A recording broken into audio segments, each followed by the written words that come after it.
സുഹൃത്തുക്കൾക്കാണെങ്കിലും ബന്ധുക്കൾക്കാണെങ്കിലും പണം കടം കൊടുക്കുന്നതിന് മുമ്പ് ഈ 5 കാര്യങ്ങൾ ചെയ്തു വെച്ച് കഴിഞ്ഞാൽ പിന്നീട് നിങ്ങൾ ദുഃഖിക്കേണ്ടി വരില്ല. അതിലൊന്നാമതായി പണം നിങ്ങൾ അക്കൗണ്ട് ത്രൂ ട്രാൻസ്ഫർ ചെയ്യാനായി ശ്രമിക്കുക.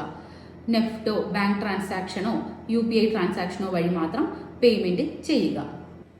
ഇനി നിങ്ങൾക്ക് ബാങ്ക് ട്രാൻസാക്ഷൻ നടത്താൻ പറ്റാത്ത സാഹചര്യത്തിലാണ് നിൽക്കുന്നത് എന്നുണ്ടെങ്കിൽ, കയ്യിൽ ക്യാഷ് ആയിട്ടാണ് ഇരിക്കുന്നത്, അത് ക്യാഷ് ആയിട്ട് കൊടുത്തേ പറ്റൂ എന്നുണ്ടെങ്കിൽ നിങ്ങൾ ക്യാഷ് കൊടുക്കുന്ന സമയത്ത് അത് വാങ്ങുന്ന വ്യക്തിയുടെ ചെക്ക്, സൈൻ ചെയ്തിട്ടുള്ള ഒരു ചെക്ക് സെക്യൂരിറ്റിയായി നിങ്ങൾക്ക് വാങ്ങാവുന്നതാണ്.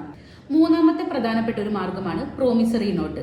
നിങ്ങൾ പണം കൊടുക്കുന്ന വ്യക്തിയിൽ നിന്നും ഒരു പ്രോമിസറി നോട്ട് സൈൻ ചെയ്ത് വാങ്ങുക. നിങ്ങൾ കൊടുത്ത എമൗണ്ടും എന്ന് തിരിച്ചു തരുമെന്നുള്ള കാര്യങ്ങളും വ്യക്തമാക്കുന്ന ആ രേഖ സൈൻ ചെയ്ത് നിങ്ങളുടെ കയ്യിൽ സൂക്ഷിക്കാവുന്നതാണ്. നാലാമതായി ഒരു നോട്ടറൈസ്ഡ് എഗ്രിമെന്റ് തയ്യാറാക്കുക. ഇതിൽ 2 സാക്ഷികൾ കൂടി സൈൻ ചെയ്ത് നോട്ടറി ചെയ്ത് കഴിഞ്ഞാൽ അതൊരു വാലിഡ് ഡോക്യുമെന്റ് ആയിരിക്കും. അഞ്ചാമതായി തിരിച്ചു തരുന്ന എമൗണ്ട് എന്ന് നൽകും എന്നുള്ളതിന് സ്പെസിഫിക്കലി ഒരു ഡേറ്റ് നിശ്ചയിക്കുക.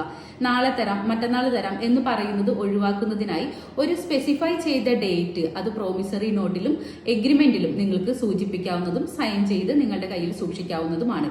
ഈ കാര്യങ്ങളെല്ലാം നിങ്ങൾ ശ്രദ്ധിച്ചു കഴിഞ്ഞാൽ നാളെ അയാൾ കാശ് തരാതിരിക്കുകയോ പണം നിങ്ങൾക്ക് തിരിച്ചു തരാതിരിക്കുന്ന സാഹചര്യത്തിൽ കോടതിയിൽ വാലിഡ് പ്രൂഫായി ഈ തെളിവുകൾ നിങ്ങൾക്ക് ഉപയോഗിക്കാവുന്നതാണ്.